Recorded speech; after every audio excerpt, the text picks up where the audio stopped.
हाय, मेरा नाम ज्योति है। आज मैं आपको अपनी ज़िंदगी की कहानी सुनाने वाली हूँ। आज दिन रविवार है। आज ही के दिन मेरी शादी अमर से हुई थी। शादी एक अच्छे बड़े घर में हुई थी जहाँ पर पैसों की कोई कमी नहीं थी। मैं और मेरे पिता अपने आप को बड़े ही खुशकिस्मत मानते थे कि हमें ऐसा घर मिला है।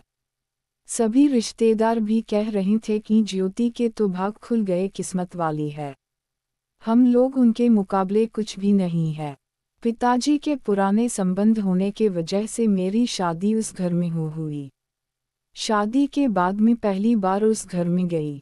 घर में जाते ही मुझे पता चला कि वो लोग कितने बड़े हैं। घर बहुत बड़ा था। पहली बार था जब उनका घर मैंने देखा था।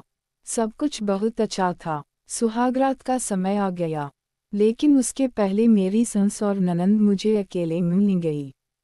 मेरे समझ नहीं आया, मुझे लगा कुछ बात करना होगी।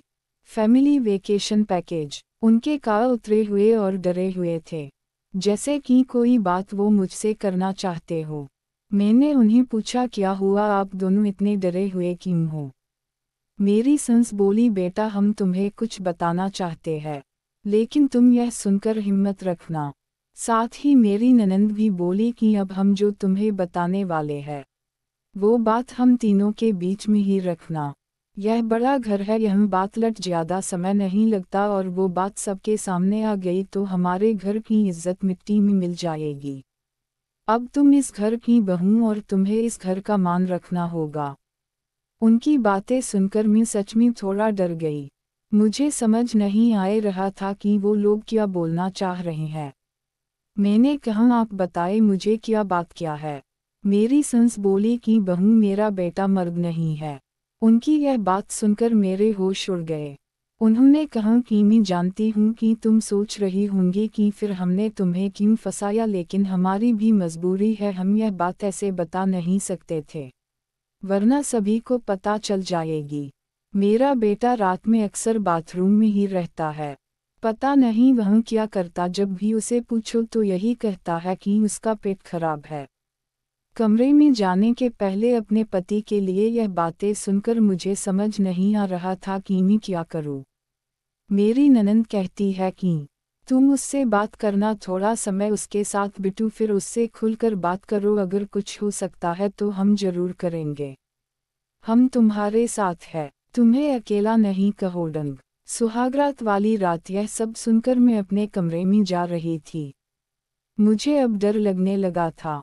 मैं कमरे में यही सब सोच रही थी कि मेरे पति अमर कमरे में आए। कमरे का दरवाजा बंद किया और दरवाजे से ही पेट पर हाथ लगाते हुए आए, बिस्तर पर मेरी तरफ पीठ करके बैठे और बोले कि उनका पेट खराब। और कुछ ही सेकंड में वो उठकर बाथरूम में चले गए। बिल्कुल वैसा ही हुआ जैसा कि मेरी सास ने मुझसे कहा था। पेट खराब हो तो थोड़ी देर बाद वो बाथरूम से बाहर आ जाते, लेकिन वो करीब 1 घंटे तक बाथरूम में ही रहीं। मैं बाहर चुपचाप अपने बिस्तर पर बैठी रही। उन्हें मैंने आवाज भी नहीं दी। बस यही सब सोचते सोचते मैं बिस्तर पर लेट गई। करीब 2 घंटे बाद वो बाथरूम से निकले। मेरा अब उनसे बात करने का मन ही नहीं था। मुझे लगा कि मेरे साथ धोखा किया गया। वो भी चुपचाप अपने बिस्तर की साइड पर जाकर सो गए। सुबह मैं अपने आप को खुशकिस्मत मान रही थी और रात होते होते अपनी किस्मत को कोसने लगी। सुबह मैं जल्दी उठी और बाथरूम में गई। बाथरूम में जैसे ही गई मेरे होश उड़ गए, क्योंकि बाथरूम में एक नई नाइटी थी, साथ ही मकाया का सामान। यह सब क्या था मुझे समझ नहीं आ रहा था। एक ऐसे इंसान से मेरी शादी क्यों करवा दी। सुबह मेरी सास और ननंद ने मुझसे पूछा, क्या हुआ बेटी रात में? मैंने कहा, वही जो आपने बताया था। यह कहकर मैं रोने लगी। मेरी ननंद ने कहा, मम्मी कह रही थी ऐसे किसी लड़के की जिंदगी खराब मत करो, लेकिन तुम सभी ने मेरी बात नहीं मानी। अब यह क्या ऐसे ही घुट घुट कर यहाँ रहेगी? मेरी सास बोली कि बेटा तू जो भी फैसला लेंगी हम तेरे साथ है, लेकिन तुझे यह वचन देना होगा कि यह राज तेरे मुंह से नहीं निकलेगा। अगली रात फिर वो कमरे में आए। मुझे अब उनकी तरफ देखने का भी मन नहीं हो रहा था। मैं चुपचाप अपना बिस्तर करके अपनी साइड पर सो गई, क्योंकि अब बात करने को रखा क्या था। उन्होंने भी अभी तक कुछ बात नहीं की, उसकी वजह भी मैं जानती थी। थोड़ी देर वो बिस्तर पर बैठे रहीं और फिर उठकर वो बाथरूम में चले गए। मैं समझ गई थी कि वो क्या करने गए हैं। थोड़ी देर बाद बाथरूम से चीज़ें गिरने की आवाज़ आने लगी। कुछ टूटने की थोड़ी देर बाद आवाज़ रुकी और इस बार वो जल्दी ही बाथरूम से बाहर आ गए, आकर बिस्तर पर सो गए। हमारे बीच कोई बात नहीं हो रही थी। मैं तो यह सोच रही थी कि मैं क्या करूं। यही सब सोचते सोचते नींद आ गई। सुबह जल्दी उठी और फिर मैं बाथरूम में गई, लेकिन इस बार बाथरूम में जब गई तो सब कुछ बिखरा हुआ था। नई नाइटी को फाड़ दिया था, मेकअप का सामान बिखरा हुआ था। बाथरूम में कचरे में एक कागज़ भी था जिस पर लिखा था टू माई ब्यूटीफुल वाइफ। मेरे मन में अब शक आया कि यह सामान और कपड़े कहीं मेरे लिए तो इन्होंने नहीं रखी। लेकिन फिर मैंने सोचा कि मेरी सास और ननंद मुझसे झूठ क्यों बोलेगी। अभी मैंने उनसे कुछ बात नहीं की। सुबह मेरी सास और ननंद फिर मुझसे सहानुभूति जता रही थी। मुझे उनकी बातों से लगा कि वो चाहती है कि मैं अमर को छोड़कर इस घर से चली आऊं। मुझे अब मेरी सास और ननंद पर शक हुआ। मैंने घर की पुरानी नौकरानी से बात की। मैंने बातों बातों उससे पूछा कि अमर कैसे है। वो बोले कि वो तो बहुत सीधे है।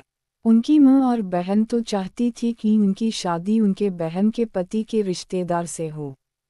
बहन और माँ तो बहुत कोशिश की, लेकिन उनके पिता नहीं माने और उनके दोस्त के परिचित यानी आपसे शादी करवा दी। वो दोनों तो आपकी शादी के खिलाफ थे। कई दिनों तक घर में विवाद भी होता था, लेकिन तुम्हारे पति अमर ने कहा कि पापा जो बोले वही करते हैं। मुझे अब पता चल गया था कि मेरी सास और ननंद मुझे क्यों भगाना चाहते थे, इसलिए उन्होंने मुझसे झूठ कहा था। उन्होंने शायद अमर को कुछ कहा होगा। रात अब मैं अमर से बात करने का इंतजार कर रही थी। वो कमरे में आए तो उनका मुंह तो उतरा हुआ था। यह पहली बार था जब मैं उनसे बात करने वाली थी। उनके आते ही मैंने कहा, आप मुझसे कुछ बात करना चाहते हैं। वो बोले, अब बात करने को रखा क्या है। पापा का विश्वास था कि वो घर अच्छा है, इसलिए मैंने माँ और बहन की ना सुनकर तुमसे शादी की और तुमने सच छिपाया। मैंने बोला, क्या सच? सच कि तुम मुझसे शादी नहीं करना चाहती थी। तुम्हारी जिंदगी में अभी भी कोई और है, यह बात तुमने ही तो माँ को बताई थी। घर की इज्जत और पापा के कारण मैं चुप हूँ, कुछ कदम नहीं उठा रहा। और मैंने भी देख लिया, सुहागरात रात जिंदगी में बहुत स्पेशल होती है, लेकिन मीना बाथरूम में 2 घंटे रहने पर भी तुम्हें फर्क नहीं पड़ा। मम्मी सही कहा था कि तुम आवाज़ भी नहीं दोगी, बात भी नहीं करोगी। मैंने बोला, बाथरूम में रुकने को उन्होंने कहा था। और वो कपड़ा और मकाया वो मेरी बहन ने रखा था, कहा था पहली रात का गिफ्ट है तुम्हारे लिए, बाथरूम में रखा था। मैं उठकर उनके पास गई और उन्हें कहा, आपको पता है उन्होंने मुझे क्या कहा? फिर मैंने उन्हें सारी बात समझाई। कहा कि वो चाहते थे हम दोनों में गलतफहमी हो और हम अलग हो जाए, ताकि वो जो चाहते हैं वो पूरा हो जाए। उन्हें गुस्सा आया, लेकिन मैंने कहा, नहीं, अब हम इस बात को यही ख़त्म करेंगे और किसी को कुछ नहीं कहेंगे। उस रात मेरी सारी परेशानी और गलतफहमी दूर हो गई। वो थी मेरी सही मायने में सुहागरात। अगली सुबह मेरी सास और ननंद ने मुझसे पूछा कि मेरा क्या फ़ैसला है, मैं क्या करने वाली हूँ। मैंने कहा कि मैं आप दोनों को माफ़ करके एक नई सवटा करना चाहती हूँ। आपको मुझसे कोई शिकायत नहीं होगी, मैं एक बहुत अच्छी बहू बनकर दिखाऊंगी। मेरे चेहरे पर मुस्कान देखकर उनके चेहरे उतर गए। ननंद तो उसी दिन अपने घर चली गई।